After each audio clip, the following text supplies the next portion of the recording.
CIISec started its life back in 2006 as the Institute of Information Security Professionals. At that point, it was very much focused on computer security. It was a very different world to where we are now, obviously. And it was an emerging profession. And at that stage, I think a lot of people tended to know each other. But as the profession's grown, we felt that we needed to have a professional body to be able to represent its professionals, also act as an authority as for accreditation and really sort of lead with standards. So it emerged out of that, and it got its Royal Charter back in 2019, which really puts us on the map as a professional body.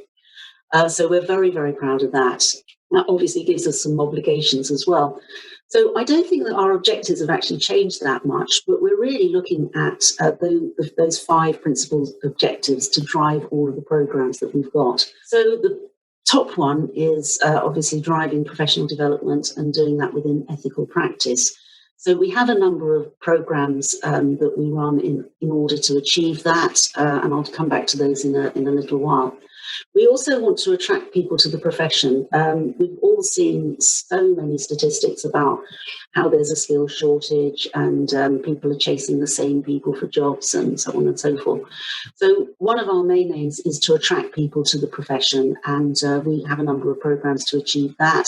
And again, I'll come back to that in a couple of minutes. We aim to act as the authoritative voice for our professionals as well. So we're often commenting on various pieces in the press. We're consulted quite widely for that.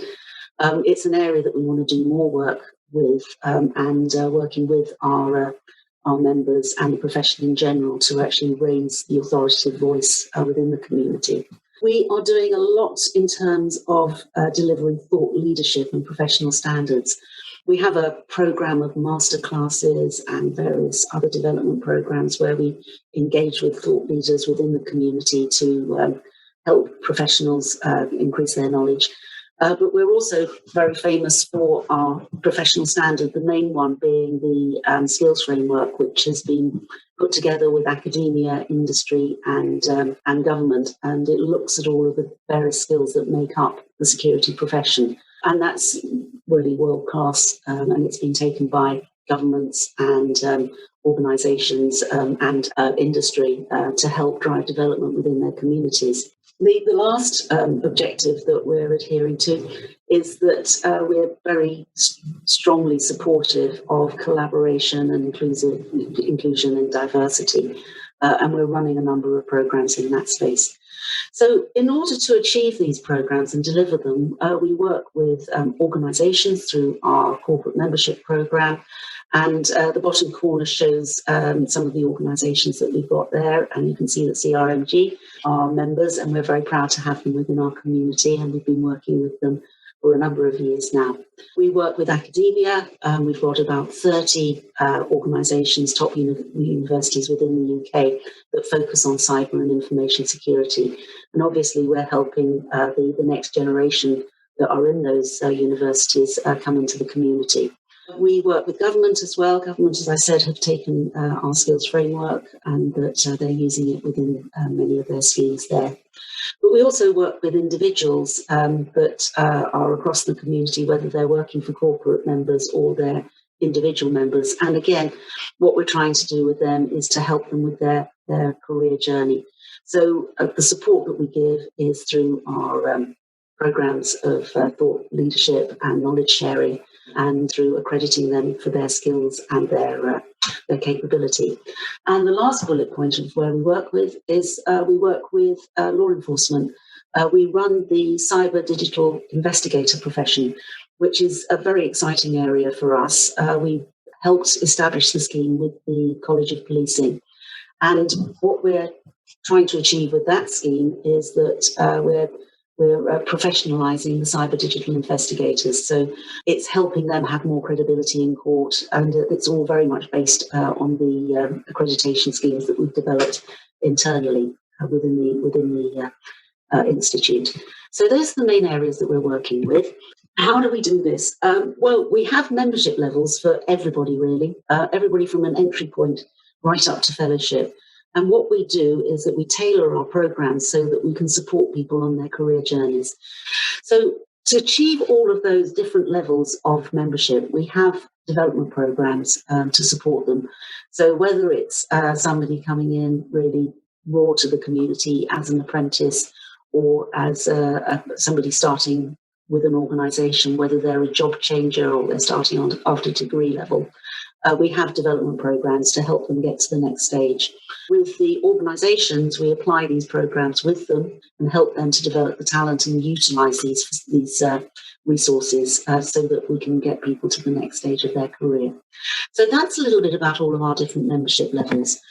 The development programs that we run, there's an awful lot in terms of knowledge sharing. We have wealth of subject matter experts within the community. And one of the good things about COVID has meant that we've done an inordinate amount of presentations live on Zoom and Teams and all of the other platforms that are out there. So we have our branch meetings, so they've obviously gone online as well. But we also run the masterclass program, and that's covered everything from the murky worlds of cybercrime to risk management to managing the supply chain. And we obviously record everything, so there's a wealth of resources on our website which are available to all of our members. The Associate Development Programme, that is a programme we're incredibly proud of, and we're seeing the first people coming through at associate level now. It's been running for nearly 2 years, and we just take people through all of the areas of security and align it to our skills framework so that it gives people a broad knowledge of the profession, and then they work with their mentor within the organisation to build up skills against 4 areas of the skills framework. And we then submit that, and their mentor signs off their soft skills. Now, soft skills is something that we put particular store on within the community, is that being a security professional is not just about technical skills or technical area skills.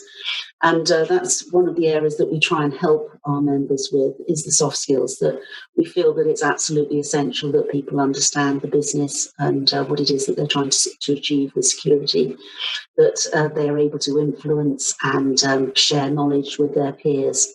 So again, we run sessions not just on the technical areas, but also on the soft skills as well. We have a wealth of resources on the website, and that members get access to all of our frameworks, whether it's the skills framework, the knowledge framework, or the roles framework, and they can be adapted and used to either develop your own career or the careers of others within your organisation.